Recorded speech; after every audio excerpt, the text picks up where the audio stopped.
Elphinstone उड्डाण पुलासंदर्भात MMRDA मध्ये सध्या बैठक सुरू आहे। MMRDA अधिकारी, आमदार आणि स्थानिकांमध्ये बैठक सुरू असल्याची माहिती समोर येते। मात्र त्यापूर्वी सह्याद्री अतिथीगृहावरील तर पुनर्विकासाबाबत बैठक झाली आहे। त्याच्यामुळे एल्फिस्टन उड्डाण पुला बाजूच्या इमारतीच्या पुनर्विकासाबाबत बैठक झाल्याची माहिती समोर येते।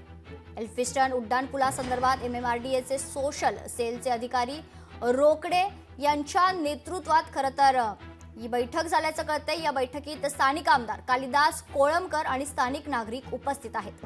वांद्रे येथील MMRDA कार्यालयात घेण्यात येणाऱ्या बैठकीत प्रकल्प बाधितांच्या प्रश्नाबाबत चर्चा होणार आहे।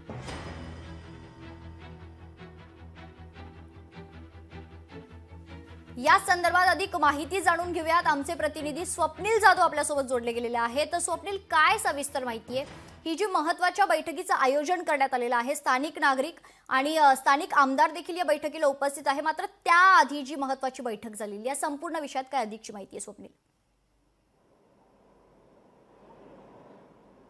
मेघना, नक्कीच आपण जर बघितलं तर वळी शिवडी जो उन्नत मार्ग आहे या दरम्यान एल्फिस्टन पूल तोडण्यात येणार आहे। याच दरम्यान एल्फिस्टन पुलाच्या दोन्ही बाजूला ज्या स्थानिकांची घरं जाणार आहेत, एकूण 19 इमारती होत्या, मात्र अलाइनमेंट संरचना जी आहे ती चेंज केल्यामुळे 2 इमारती बाधित होणार आहेत। मात्र पूर्ण 19 इमारतींचं जे काही पुनर्वसन आहे ते त्याच ठिकाणी त्या लोकांचं करण्यात येणार आहे। अशा प्रकारची एक बैठक सह्याद्री अतिथीगृह सुद्धा या ठिकाणी झालेली आहे आणि यानंतर आता MMRDA कार्यालयामध्ये सुद्धा एक बैठक होते। या ठिकाणी स्थानिक आमदार कालिदास कोळंबकर आणि काही प्रकल्प बाधित ज्या ठिकाणी स्थानिक नागरिक आहेत ते सुद्धा या बैठकीला उपस्थित आहेत। त्यामुळे दळणवळणाचे साधनं असतील किंवा एकूणच या ठिकाणी स्थानिकांना होणारा त्रास असेल आणि ज्या 2 इमारती बाधित होणार आहेत त्यांना दुसऱ्या म्हणजे इतरत्र कुर्ला येथील ट्रान्झिट कॅम्पमध्ये त्यांना शिफ्ट करण्यात येणार आहे। मात्र त्यांना पुन्हा त्यांचं पुनर्वसन आहे ते त्याच एल्फिस्टन पुलाच्या बाजूलाच करण्यात येणार आहे। त्यामुळे 19 इमारती ज्याचा या ठिकाणी उल्लेख वारंवार होत होता, त्या 19 इमारतीचं पुनर्वसन असेल, पुनर्बांधणी जी असेल ही म्हाडातर्फे MMRDA तर्फेच करण्यात येणार आहे। आणि या प्रकारे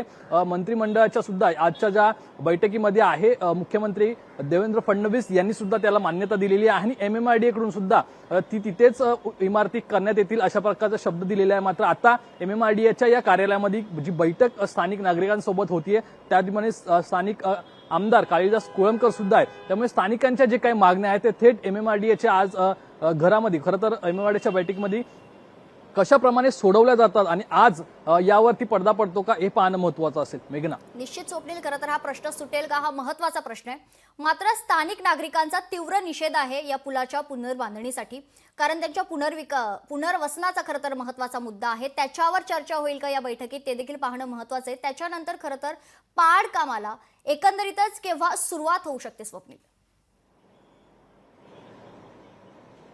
नक्कीच या ठिकाणचं बघितलं आपण तर 25 तारीख जे 25 एप्रिल आहे तिथपर्यंत सर्व परवानग्या ज्या आहेत त्या MMRDAला मिळालेल्या आहेत आणि इतरत्र मार्ग सुद्धा वाहतूक विभागाने वळवलेले आहेत। पोलिसांकडून जेव्हा सर्व प्रकारची कायदेशीर प्रक्रिया पूर्ण होऊन नागरिकांशी चर्चा पूर्ण होऊन ज्या वेळेला त्या ठिकाणी रस्ता अडवला जाईल त्यानंतर MMRDA ते कार्य जे आहे ते हाती घेईल आणि तिथे खरं तर 2 वर्षामध्ये नवीन दुमजली पूल असं असणार आहे। कारण एकूणच जो वळी ते शिवडीचा जो हा उन्नत मार्ग आहे तो पुढे जाऊन अटल सेतूला मिळणार आहे आणि इकडे दक्षिणेला जर बघितलं तर त्या ठिकाणी तो सागरी सेतूला सुद्धा मिळणार आहे। त्यामुळे 2 वर्षाचं कामकाज आहे। मात्र पोलीस ज्याप्रमाणे हा रस्ता बंद करून जेव्हा त्या संदर्भातील पुढील जी कारवाई आहे ती MMRDA कडे सोपवेल त्यानंतर MMRDA आहे ते पाडकाम करेल। मात्र स्थानिक नागरिकांच्या ज्या काही समस्या होत्या त्या संदर्भात आज चर्चा झालेली आहे। मंत्रिमंडळामध्ये सुद्धा आज चर्चा झालेली आहे। दुसरीकडे आज MMRDAचे सुद्धा अधिकाऱ्यांसोबत चर्चा होते। त्यामुळे नक्कीच या सर्व चर्चा पूर्ण होऊन यावरती कुठेतरी